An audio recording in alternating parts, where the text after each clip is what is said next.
చందర్పూర్ గ్రామంలో ఒక చాలా పెద్ద మేళా జరగబోతోంది. ఆ మేళా 10 సంవత్సరాలకొకసారి జరుగుతుంది. అందుకని గ్రామస్తులందరూ కూడా ఎంతో ఆతృతగా మేళా కోసం ఎదురుచూస్తూ ఉంటారు. ఇక చివరికి ఆ రోజు రానే వస్తుంది. ఊర్లోని అతిపెద్ద మైదానంలో దుకాణాలు ఏర్పడతాయి. ఇక మనందరి ఎదురుచూపులు అంతమైనట్లే. మేళాకి దుకాణాలు పెట్టడం మొదలుపెట్టేశారు. నేను ఈ సంవత్సరం మేళాలో చాలా బట్టలు కొనుక్కుంటాను.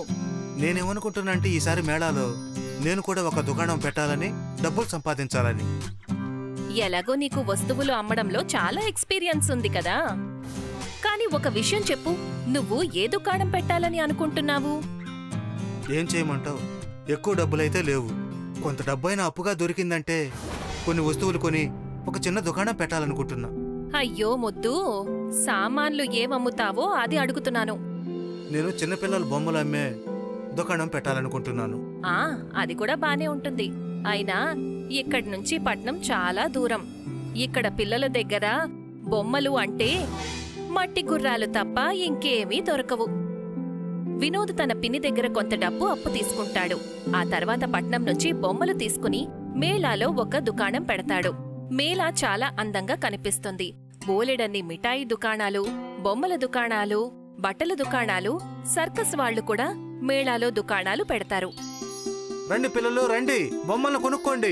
మంచి మంచి బొమ్మలను పట్నం నుండి తీసుకొచ్చాను. తక్కువ ధరలో మంచి మంచి బొమ్మలు దొరుకుతాయి. భలే ఉందే, నువ్వు నిజంగానే బొమ్మల దుకాణం పెట్టేశావు. నేనింకా నువ్వు సరదా కన్నావనుకున్నాను. లేదు లేదు, నేను డబ్బులు సంపాదించాలి. నీకు తెలుసు కదా, ఇంటి పరిస్థితి అసలు బాగాలేదు. నాన్న ఆరోగ్యం కూడా సరిగా లేదు. నేను ఇప్పటినుంచో పని చేయకపోతే ఇంటికి పెద్ద కొడుకై ఉండి ఉపయోగమే ఉండదు. అరే వా, నువ్వు చాలా త్వరగా బాధ్యతల్ని స్వీకరించావే. చాలా తెలివైన వాడివి నువ్వు. అబ్బాయిని కదా, తెలివిగా ఉండాల్సిందే. అమ్మాయినైతే ఇక నాకే టెన్షన్ ఉండదు. ఎవరినైనా పెళ్లి చేసుకుని వాళ్ళ ఇంటికి వెళ్లి సంతోషంగా ఉండేవాణ్ణి.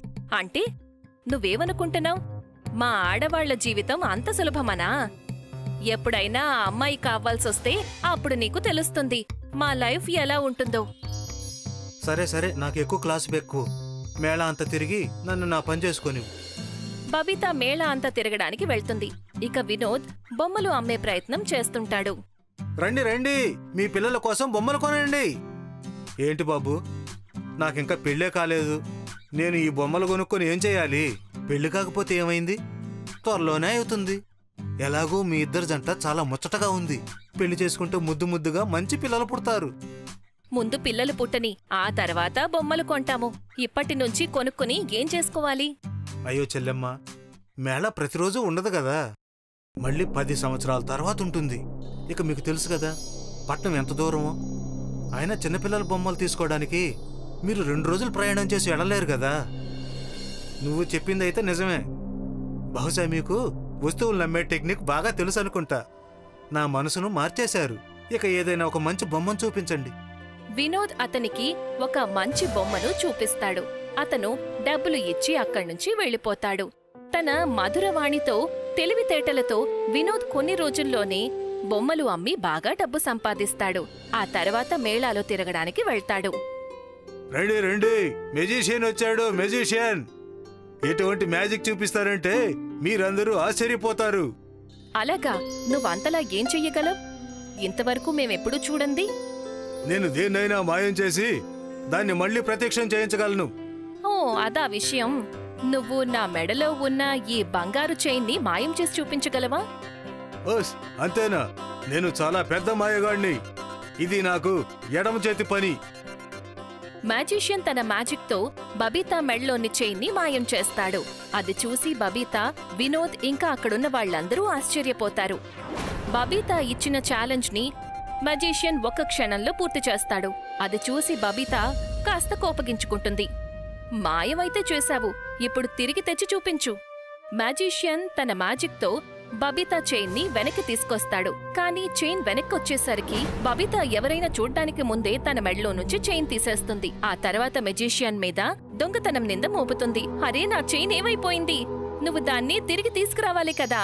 నాకు నీ మీద ముందే అనుమానం వచ్చింది, నువ్వు దొంగవి అని. మ్యాజిషియన్ లాగా నాటకాలాడావు. అటువంటిది ఏమీ లేదు. నా మ్యాజిక్ ఎప్పుడూ ఫెయిల్ అవ్వలేదు. నేను మ్యాజిక్ చేసి చైన్ తిరిగి తీసుకొచ్చాను. నువ్వే చైన్ ఎక్కడో దాచిపెట్టుంటావు. ఏం వాగుతున్నావు నువ్వు? నా చైన్ని నేనెందుకు దాచిపెడతాను? చూస్తున్నావా వినోద్, ఇతను చేసే పనులు? ఇతను ఖచ్చితంగా దొంగే. ఏంటి, నిజంగానే నీ దగ్గర నీ చైన్ లేదా? అరే, నేను నీతో ఎందుకు అబద్ధం చెప్తాను? అయినా ఈ దొంగ చెప్పేది విని నువ్వు నన్ను అనుమానిస్తున్నావా? నేను తలుచుకుంటే ఈ మేళాని మొత్తం బంగారు మేళాగా మార్చగలను. నాకీ చైన్ అవసరం ఏముంది? పెద్ద పెద్ద మాటలు ఎవరైనా చెప్తారు, కానీ చేతల్లో చూపించలేరు. మర్యాదగా నా బంగారు చైన్ని తిరిగివ్వు, లేకపోతే నేను పోలీసులకి నీ మీద కంప్లైంట్ ఇస్తాను. నువ్వు ఒక కళాకారుణ్ణి అవమానించావు. ఇప్పుడు చూడు నేను ఏమి చేయగలను. మ్యాజిషియన్ తన మ్యాజిక్ అంతా ఉపయోగించి మొత్తం మేళాని బంగారు మేళాగా మారుస్తాడు. అన్ని తినుబండారాలు, బట్టలు, బూట్లు, చెప్పులు, బొమ్మలు అన్ని బంగారంగా మారిపోతాయి. చూసావా నా అద్భుతం? నేను దొంగను కాదని చెప్పాను కదా. కానీ ఇప్పుడు చూడు, ఇక్కడికి వచ్చిన వాళ్ళందరూ దొంగలుగా ఎలా మారుతారు. బంగారు వస్తువులను చూసి అందరూ మనసులోనూ స్వార్థం పుట్టుకొస్తుంది. అందరూ మేళాలో బంగారు వస్తువుల్ని దోచుకోవడం మొదలు పెడతారు. మేళాలో గందరగోళం మొదలవుతుంది. అందరూ ఒకరికొకరు ఢీకొట్టుకుంటారు. ఎవరి చేతికి ఏం దొరుకుతుందో వాళ్లు దాన్ని తీసుకొని అటూ ఇటూ పరుగులు పెడతారు. అరే, ఏంటిది? ఇది ఒక బాంబ్ బ్లాస్ట్ కంటే భయంకరంగా మారిపోయింది. నువ్వు ఎందుకిలా చేశావు? నువ్వు నన్ను ఏదైతే చేయమన్నావో అదే చేశాను. నువ్వు నా మీద అబద్ధపు దొంగతనం నేరాన్నే మోపావు. అందుకే ఇదంతా జరిగింది. ఇప్పుడు దీనిని అనుభవించు. బబితా చేసిన తప్పుని తెలుసుకుంటుంది. తను మెజిషియన్ని క్షమాపణ అడిగి అతన్ని అంతా ముందులా మార్చమని అడుగుతుంది. నన్ను క్షమించండి మ్యాజిషియన్, నా చైన్ నా దగ్గరే ఉంది. మీరు నా చైన్ని మాయం చేసి అందరూ చప్పట్లు కొట్టారు. అందుకని నా ఈగో హర్ట్ అయింది. దానివల్ల నేను మిమ్మల్ని అవమానించడం కోసం మీ మీద అబద్ధపు నింద మోపాను. నీకేమని పిచ్చి పట్టిందా? నీ ఈగో వల్ల ఇంత పెద్ద డ్రామా చేసావా? ఇప్పుడు చూసావు కదా, మొత్తం మేళా అంతా నీ వల్ల ఏ విధంగా తయారయ్యిందో. ఇప్పుడు నువ్వు నా ముందు చాలా చిన్నపిల్లవి. అందుకే నువ్వు చేసిన తప్పుని నేను క్షమించేస్తున్నాను. ఇక మెజిషియన్ తన మ్యాజిక్తో మళ్లీ అన్నిటినీ మామూలుగా మార్చేస్తాడు. దాంతో అందరూ కన్ఫ్యూజ్ అవుతారు. ఎందుకంటే వాళ్లు ఏవైతే బంగారు వస్తువుల్ని దొంగిలించారో అవన్నీ మామూలుగా మారిపోతాయి. వాళ్లందరూ దొంగిలించిన వస్తువుల్ని తిరిగి అక్కడే పెట్టేస్తారు. వాళ్లు ఎక్కడ్నించి తీశారో అక్కడ. ఇవాల్టి నుంచి నేను ఎప్పుడూ కూడా ఎవరి మీద అబద్ధపు నిందను మోపను. ఎవరినీ కూడా అనవసరంగా ఇబ్బంది పెట్టను. చాలా మంచిది తల్లి. ఇది నీకు, ఇక్కడ ఉన్న వాళ్ళందరికీ కూడా ఒక మంచి గుణపాఠం. దీన్ని ఎప్పుడూ గుర్తుపెట్టుకో. ఆ తర్వాత మెజిషియన్ అక్కడ్నుంచి వెళ్ళిపోతాడు. ఇక మేళాకి వచ్చిన వాళ్లందరూ మళ్లీ ప్రశాంతంగా మేళా అంతా తిరుగుతారు. వినోద్ కూడా తన బొమ్మల దుకాణానికి వెళ్లి బొమ్మలు అమ్ముకుంటాడు. ఉధాన్పూర్ గ్రామంలో 2 జాతుల వాళ్లు నివసిస్తారు. ఒకరు ఉన్నతమైన జాతికి చెందిన ధనవంతులు, మరికొంతమంది చాకలి జాతికి చెందిన పేదవాళ్లు. గొప్ప జాతికి చెందిన ధనవంతులు ఎప్పుడూ కూడా తమ గ్రామంలో ఉన్న పేదవాళ్లని నానా మాటలు అంటూ ఉంటారు. దాంతోపాటు వాళ్లని అవమానించడానికి పేదవాళ్లైన ప్రతి ఒక్కరి పేరు వెనుక నీచమైన పదాలని తగిలిస్తూ ఉంటారు. ఒకరోజు పేద జాతికి చెందిన ఒక అబ్బాయి సోహన్ గొప్ప జాతికి చెందిన వాళ్ల ఆఫీసులో ఉద్యోగానికి వెళ్తాడు. సార్, నా పేరు సోహన్. నేను ఉద్యోగం కోసం వెతుకుతున్నాను. నీ పేరేంటి? సార్, నా పేరు సోహన్. నీ పేరు సోహన్ లాల్. నువ్వు తక్కువ జాతికి చెందినవాడివి, అందుకని నీ పేరు వెనక లాల్ పెట్టుకోవాలి. అన్నట్టు నీకు తెలుసు కదా, మా ఆఫీసులో తక్కువ జాతి వాళ్ళకి ఉద్యోగాలు ఇవ్వరు. వెళ్ళిక్కడి నుంచి. కానీ సార్, నా దగ్గర డిగ్రీ ఉంది. నాకు ఆఫీసులో చేసే పనులన్నీ వచ్చు. నీ దగ్గర డిగ్రీ ఉన్నా లేక బంగారు బిస్కెట్ ఉన్నా దాంతో నాకు పనే లేదు. నువ్వు తక్కువ జాతికి చెందినవాడివి కదా. ఆ విధంగా తనకి అవమానం జరగడం చూసి సోహన్ సైలెంట్గా ఆఫీస్ నుంచి వెళ్ళిపోతాడు. సోహన్ బాగా చదువుకున్న తెలివైన అబ్బాయి. ధనవంతులు ఎవ్వరూ కూడా తనకి వాళ్ల ఆఫీసులో ఉద్యోగం ఇవ్వరు. ఇవాళ్ల ఆఫీసులో జరిగిన అవమానం కారణంగా సోహన్ ఏడవటం మొదలు పెడతాడు. తను ఏడవటం చూసి ఒక తక్కువ జాతి అబ్బాయి సునీల్ తన దగ్గరికి వెళ్తాడు. ఏమైంది? ఎందుకు ఏడుస్తున్నావు? అది నాకెక్కడా ఉద్యోగం దొరకడం లేదు. ఓహో, అదే విషయం. నీకు తెలీదా? మన తక్కువ జాతి వాళ్ళకి ఎవరూ ఉద్యోగం ఇవ్వరు. కానీ నేనేమీ చదువురాని మొద్దును కాదు, చదువుకున్నాను. నా దగ్గర డిగ్రీ కూడా ఉంది. నువ్వు ఎంత పెద్ద చదువు చదివినా సరే వాళ్ళు దీనిని అసలు పట్టించుకోరు. సరిగ్గా చెప్పావు నువ్వు. ఇవాళ నేను ఒక గొప్ప జాతి వాళ్లకు చెందిన ఆఫీస్కి ఉద్యోగానికి వెళ్ళాను.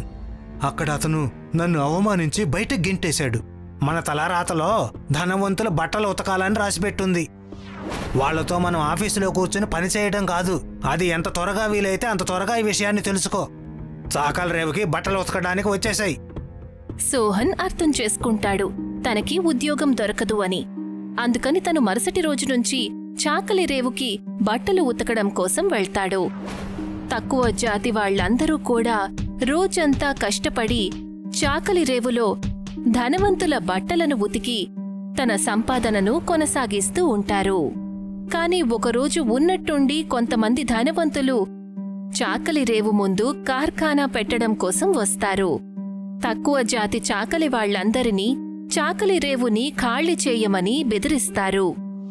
మేము ఇక్కడ ఈ మైదానంలో పెద్ద కార్ఖానా పెట్టబోతున్నాం. మీరందరూ ఈ చాకల రేవుని వదిలేసి ఇక్కడి నుంచి ఇంకొక చోటుకు వెళ్ళండి. కాని ఈ చాకల రేవు మాది కదా.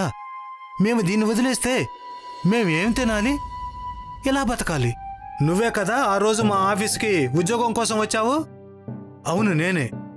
నేను చదువుకొని డిగ్రీ సంపాదించిన తర్వాత కూడా మీరు నన్ను ఉద్యోగంలో పెట్టుకోలేదు. నీకు నోరు చాలా ఎక్కువయింది. మర్చిపోయావా నువ్వు తక్కువ జాతి వాడివని? ఎలా మర్చిపోగలను సార్? దానివల్లే కదా అన్ని అర్హతలుండి కూడా నేను ఇక్కడ చాకల రేవులో పనిచేస్తున్నాను. కానీ నీకు డిగ్రీ లేకున్నా కూడా ఆఫీసులో కుర్చీలో కూర్చొని కష్టపడకుండా జీతం తీసుకుంటున్నావు. ఎంత పొగరు నీకు! నీ సంగతి తర్వాత తెలుస్తాను. మీరు గనక ఈ చాకల రేవుని ఇవాళ ఖాళీ చేయకపోతే మిమ్మల్ని ఈ ఊరు నుండి గెంటిచ్చేస్తాను. ఆ మాట చెప్పి దీపక్ కోపంగా అక్కడ్నుంచి వెళ్ళిపోతాడు. తక్కువ జాతి వాళ్లందరి దగ్గర చాకలి రేవు దగ్గర పనిచేయడం తప్ప ఇక సంపాదనకి వేరే ఏ దారి లేదు. అందుకని వాళ్ళు చాకలి రేవుని ఖాళీ చెయ్యరు. అప్పుడు దీపక్ ఒక పంచాయతీ ఏర్పాటు చేస్తాడు. సర్పంచ్ గారు, మేము చాకల రేవుకి ఎదురుగా ఉన్న మైదానంలో కార్ఖానా పెట్టాలనుకుంటున్నాము. కాని ఆ చాకల రేవు కారణంగా గొప్ప జాతికి చెందిన వాళ్ళందరూ ఆ కార్ఖానాలో ఉద్యోగం చేయటానికి ముందుకు రావడం లేదు. సర్పంచ్ కూడా గొప్ప జాతికి చెందిన వ్యక్తి. అందుకని అతను దీపక్ మాటలు విని తక్కువ జాతికి చెందిన వాళ్లందరినీ చాకలి రేవుని ఖాళీ చేయమని చెప్తాడు. అక్కడ గనక కార్ఖానా పెడితే మన గ్రామం ఎంతో అభివృద్ధి చెందుతుంది. అందుకని మీరందరూ ఆ చాకలి రేవును ఖాళీ చేసి అక్కడి నుంచి మరో చోటుకు వెళ్ళిపోండి. ఇదే పంచాయతీ తీర్పు. సర్పంచ్ గారు, చాకలి రేవు ఎదురుగా కార్ఖానా ఉంటే దానివల్ల కలిగే నష్టమేంటి? నువ్వు పంచాయతీ తీర్పును అవమానించి పంచాయతీని వేలెత్తు చూపిస్తున్నావు. అయ్యా, చాకలి రేవును ఖాళీ చేస్తే మేము ఎక్కడికి వెళ్ళాలి, ఏం తింటాం? దాని గురించి మీరే ఆలోచించుకోండి. ఎక్కడికి వెళ్లాలో, ఏం తినాలో. కాని పంచాయతీ నిర్ణయం మాత్రం ఇదే. మీరు ఆ చాకలి రేవును ఖాళీ చేయాలి. తక్కువ జాతి వాళ్లందరూ కూడా పంచాయతీ తీసుకున్న నిర్ణయం వల్ల చాకలి రేవుని ఖాళీ చెయ్యాల్సి వస్తుంది. అందరూ కూడా తమ వస్తువులన్నిటినీ తీసుకొని కొండ ప్రాంతానికి వెళ్లిపోతారు. కొండ ప్రాంతంలో సెలయేరు దగ్గర పనిని మొదలు పెడతారు. సోహన్ కూడా బట్టల్ని ఉతకడం కోసం అక్కడ ఒక రాయి మీద బట్టని కొడుతుంటాడు. దాంతో రాయి మీద ఉన్న మట్టంతా శుభ్రమవుతుంది. ఆ రాయి మెరవడం మొదలు పెడుతుంది. సోహన్ కసలు ఏమీ అర్థం కాదు. తను సూర్యోదయం కారణంగా సూర్యుడి కిరణాలు రాయి మీద పడ్డం వల్ల ఆ రాయి మెరుస్తోంది అనుకుంటాడు. తను తన స్నేహితుడు సునీల్ని పిలుస్తాడు. సునీల్, ఇలా చూడు. ఈ రాయి సూర్యుని కిరణాల వల్ల ఎలా మెరుస్తుందో చూడు. రాయి మెరుపును చూడ్డం కోసం సునీల్ అక్కడికి చేరుకుంటాడు. అది చూసి తను ఆశ్చర్యపోతాడు. ఇది సూర్యుడి కిరణాల వల్ల మెరవడం లేదు, ఇది బంగారు రాయి. ఏంటి, నువ్వు చెప్పేది నిజమా? నేను ఎన్నో ఏళ్ల క్రితం ఒక బంగారు దుకాణంలో పనిచేశాను. బంగారు మెరుపుని నేను పూర్తిగా గుర్తించగలను. సరే, పద చూద్దాం ఇంకా ఎన్ని రాళ్లున్నాయో ఏమో. సోహన్ ఇంకా సునీల్ కొండ ప్రాంతంలో ఉన్న వేరే రాళ్ల మీద కూడా తడి బట్టలతో కొడతారు. దాంతో వాటికి ఉన్న మట్టి మొత్తం తొలగిపోతుంది. అన్ని రాళ్లు బంగారు రాళ్లుగా మారిపోతాయి. భలే ఉంది, ఇది చమత్కారంలా ఉంది. ఈ కొండ మొత్తం బంగారు కొండలాగా ఉంది. అవును, మనం ఈ బంగారాన్ని అమ్మి మన అందరి కోసం పక్కా ఇళ్లు కట్టుకోవచ్చు. అలాగే వ్యాపారం కోసం పెద్ద కార్ఖానా కూడా కట్టుకోవచ్చు. తక్కువ జాతి వాళ్లందరూ కూడా కొండ నుంచి కొంత బంగారం తీసుకొని పట్నానికి తీసుకువెళ్లి అమ్ముతారు. దాంతో వచ్చిన డబ్బులతో తమ కోసం పక్కా ఇళ్లను కట్టుకుంటారు. సునీల్ ఇంకా సోహన్ బంగారాన్ని అమ్మిన డబ్బులతో ఒక కొత్త కార్ఖానాని తెరుస్తారు. మరొక వైపు దీపక్ ఇంకా మిగతా ధనవంతుల కార్ఖానా ఆర్థిక పరిస్థితి కారణంగా మూతబడిపోతుంది. ఇక ఎప్పుడైతే వాళ్లకి బంగారు చాకలి రేవు గురించి తెలుస్తుందో అప్పుడు ధనవంతులందరూ కూడా బంగారాన్ని తీసుకోవడానికి కొండకు వెళ్తారు. దీపక్ తక్కువ జాతి వాళ్లకు తెలియకుండా తన జేబులో బంగారాన్ని నింపుకుంటాడు. కాని తను అలా చేయడం సునీల్ చూసేస్తాడు. దొంగ దొంగ! సునీల్ గొంతు విని తక్కువ జాతి వాళ్లందరూ దీపక్ ని కొట్టడానికి అక్కడికి చేరుకుంటారు. కాని అప్పుడే సోహన్ మధ్యలోకి వస్తాడు. ఏమైంది సార్? మీరు దొంగతనం చేయాల్సిన అవసరం ఏమొచ్చింది? నేనేమి దొంగన కాను. ఆర్థిక పరిస్థితులు సరిగా లేకపోవడం వల్ల మా కార్ఖానా మూతపడాల్సి వచ్చింది. మా డబ్బులన్నీ ఖాళీ అయిపోయాయి. మేమందరము ఇళ్లు అమ్ముకునే పరిస్థితికి చేరుకున్నాము. మీరు కంగారు పడకండి. మీరు మా కార్ఖానాలో పనిచేయొచ్చు. నన్ను క్షమించు. నేను నా ఆఫీసులో నిన్ను చాలా అవమానించాను. ఏం పర్వాలేదు, నేను దానిని ఎప్పుడో మర్చిపోయాను. సోహన్ దీపక్ ఇంకా మిగతా ధనవంతులందర్నీ కూడా క్షమిస్తాడు. ఆ తర్వాత ధనవంతులందరినీ తన కార్ఖానాలో ఉద్యోగంలో పెట్టుకుంటాడు. ఇక ఇప్పుడు తక్కువ జాతి ఇంకా ధనవంతులు అందరూ కూడా కలిసిమెలిసి సంతోషంగా జీవితాన్ని గడుపుతారు.